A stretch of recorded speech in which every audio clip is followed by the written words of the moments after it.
¿Qué es lo que muchos cristianos han creído que es pecado y que de hecho no está nada cerca de lo que realmente es?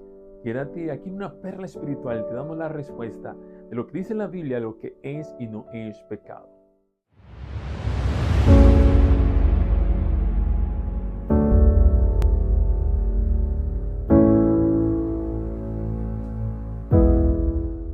Nuestro episodio anterior veníamos hablando de la historia de dos hermanos y unas situaciones en las cuales creíamos, de hecho las pondré nuevamente allí en pantalla, para que tú puedas ver cuáles de esas situaciones según tú y lo que tu experiencia te amerita, puedas decirnos lo que es y no es pecado.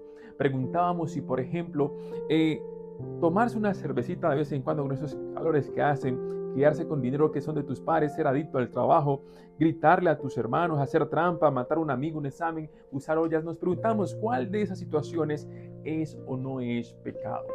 Y saben, queríamos saberlo porque muchos de nosotros hemos definido lo que es y no es pecado de acuerdo a la forma como actúan las personas. Pero, ¿qué dice la Biblia sobre ello? ¿Qué nos enseña la palabra sobre lo que realmente es y no es pecado? Saben, hemos venido hablando de una historia y es la historia del hermano mayor y el hermano menor que está registrada en el libro de Lucas capítulo 15. Lucas capítulo 15 nos registra la historia de unos hermanos que ellos estaban pasando por una experiencia. Uno de ellos, y es el hermano mayor, inició a ver cómo, por ejemplo, después de un día largo de trabajo, ¿sabes? Imagínate solamente la escena. Él todo el día trabajando en el campo, con un tractomula, si podríamos llamarlo de una forma contemporánea, echando hacia adelante y hacia atrás, cansado, con la espalda literalmente molida, del sol como los que están haciendo en estos días, totalmente radiante.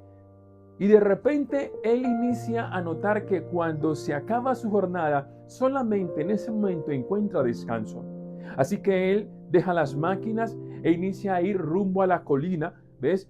Para llegar a su casa. Es decir, inicia a escalar y a subir la montaña, no en un carro, no en un caballo, sino a pie, para llegar a casa. Después de eso, él apenas medio puede creer lo que observa, y es que de la parte de su casa salen unas luces, unos rayos de luz inician a salir de su casa. Le parece muy raro, porque aparte de que salen luces, él escucha una música. Y parece algo extraño y él se pregunta, ¿cómo así? Hay fiesta en mi casa y yo no me doy cuenta de eso. ¿Saben? Es la escena que más o menos nos imaginamos de aquel entonces.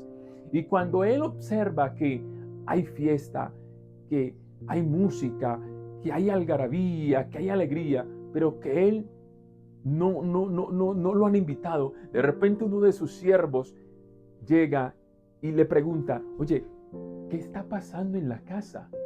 Así que le pregunta, cuando le pregunta eso al siervo, el siervo le dice, tu hermano menor ha regresado.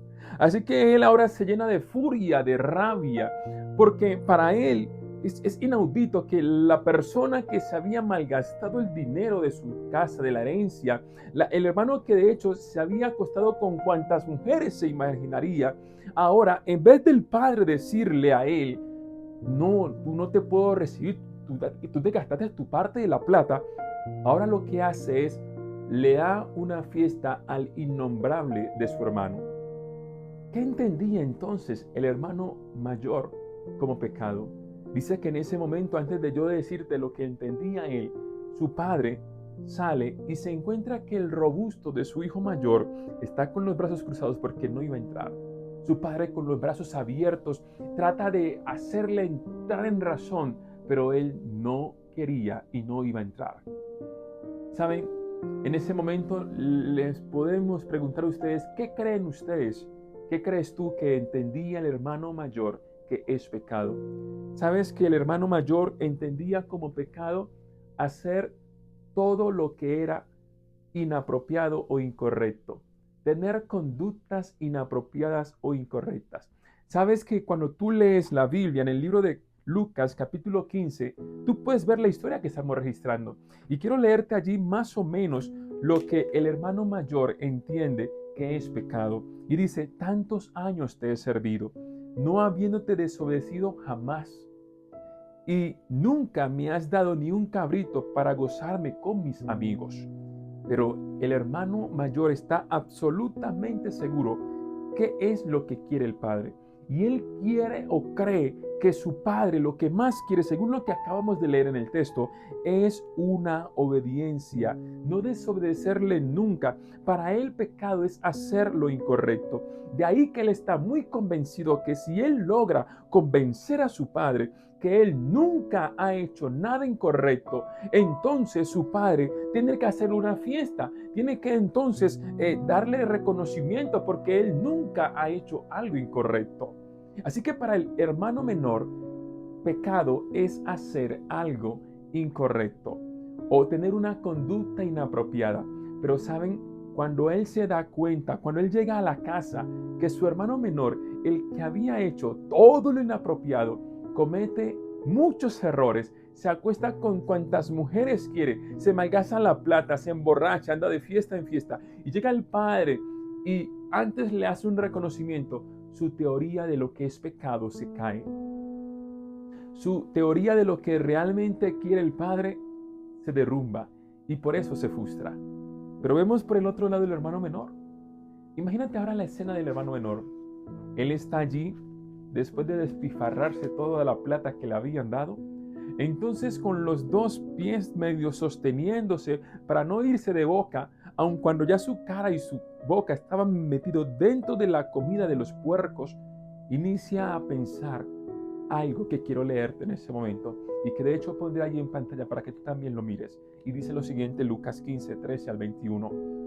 No muchos días después, juntándolo todo, el hijo menor se fue lejos a una provincia apartada y allí desperdició todos los bienes viviendo perdidamente. Cuando todo lo hubo malgastado, vino una gran hambre en aquella provincia y comenzó él a pensar y a pasar más bien necesidad. Entonces fue y se arrimó a uno de los ciudadanos de aquella tierra, el cual lo envió a su hacienda para apacentar cerdos. Deseaba llenar su vientre de las algarrobas que comían los cerdos, pero nadie le daba.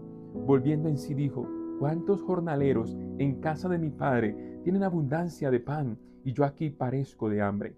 Me levantaré e iré a mi padre y le diré, Padre, he pecado contra el cielo y contra ti. Ya no soy digno de ser llamado tu hijo. Hazme como uno de tus jornaleros. Entonces se levantó y fue a su padre. Cuando aún estaba lejos, lo vio su padre y fue movido a misericordia y corrió y se echó sobre su cuello y lo besó. El hijo le dijo, Padre, he pecado contra el cielo y contra ti. Ya no soy digno de ser llamado tu hijo.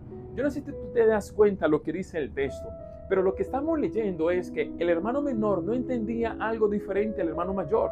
El hermano menor, que llamamos el hijo pródigo, tenía como pecado algo que se basa en la conducta. Y ahora él dice, ahora le diré a mi padre que me perdone y ya no me volveré a comportar de forma inapropiada. Ya no haré más lo incorrecto. Ahora haré lo que siempre es correcto. Así que si tú le preguntas al hermano menor qué es pecado, te dice que pecado es ir en contra de lo que es correcto. Pero cuando tú y yo miramos la diferencia entre ambos, notamos que no hay mucha diferencia. El hermano mayor cree que pecado es tener una conducta inapropiada o incorrecta. Y para el hermano mayor, esa era su definición, como lo es para muchas personas que son cristianas. Pecado es algo que se basa en la conducta. Y entonces cuando nosotros hemos entendido que el pecado es algo que se basa en la conducta, hacemos una lista de cosas para saber qué es y qué no es pecado. Y entonces iniciamos a hacer una lista de conductas apropiadas que según nosotros podemos hacer y que si hacemos esas conductas no pecamos.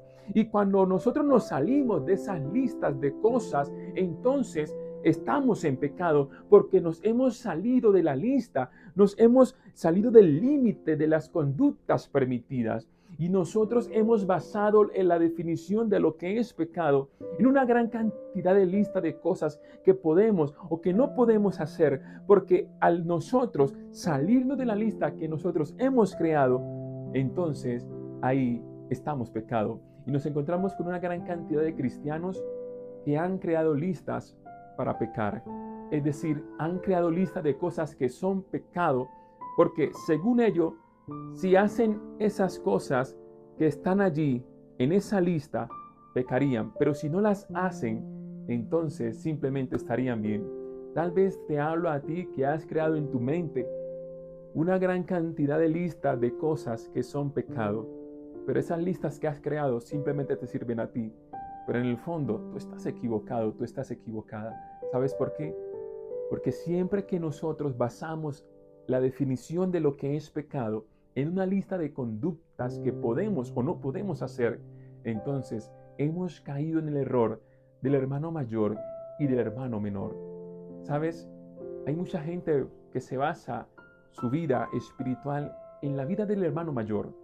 Gente que está amargada en la iglesia, gente que no sonríe, que en el fondo desean una fiestecita para ellos, anhelan una conducta inapropiada.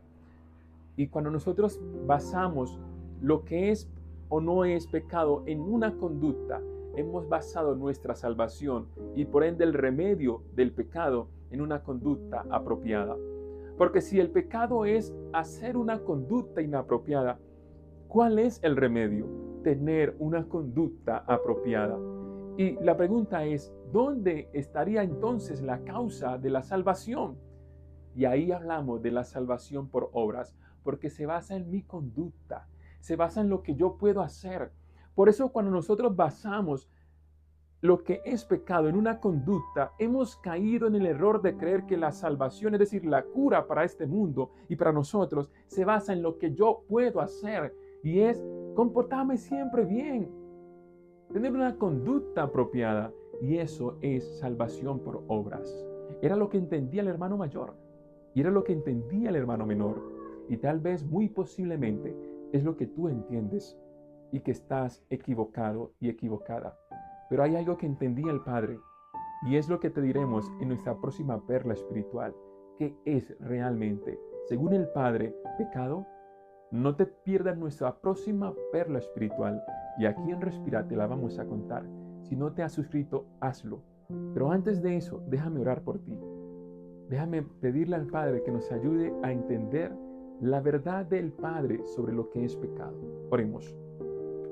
Querido Padre, gracias te damos por tu palabra, porque en ella nos instruyes, nos muestras el camino, nos orientas hacia dónde debemos ir, hacia dónde debemos caminar. Hay muchas personas que son sinceras, pero que le han entendido mal y están tratando, Señor, de comportarse de tal forma que a veces esa forma de comportarse le genera tristeza en vez de gozo. Les aparta más del Padre en vez de acercarle. Ayúdanos a entender que si nosotros en nuestra forma de tal vez intentar no pecar nos alejamos de ti, estamos equivocados. Que tú no quieres que entendamos lo inapropiado, porque lo inapropiado al entenderlo nos aleja del Padre. Y es lo que el diablo quiere, que lo entendamos mal, para que en última tengamos un trabajo tan fatigoso que tendamos a alejarnos del Padre y por ende nos alejamos de la gracia, de la alegría, del amor y del gozo. Ayuda a cada persona que escucha esta transmisión, que escucha este video, que escucha este audio, para que pueda entender la verdad y que pueda haber una verdad tan grande que libera, que nos hace alegres, que nos da amor y nos da gozo. Y es lo que el Padre realmente quiere que entendamos sobre lo que es pecado. Ayúdanos pues, Señor Jesús, a tener paz, a tener gozo y sobre todo a vivir en armonía cuando estamos contigo. No hay duda, Señor, que tú quieres que tengamos el cielo, pero hay gente que quiere que le hagan una fiestecita para que vean lo bueno que se ha comportado. Pero eso es seguir en el error, porque en el fondo queremos ser como nuestros hermanos menores y es vivir lejos y perdidos. Hoy ayúdanos a entender la verdad para que en el fondo tengamos paz y tranquilidad sin importar lo que otros hagan.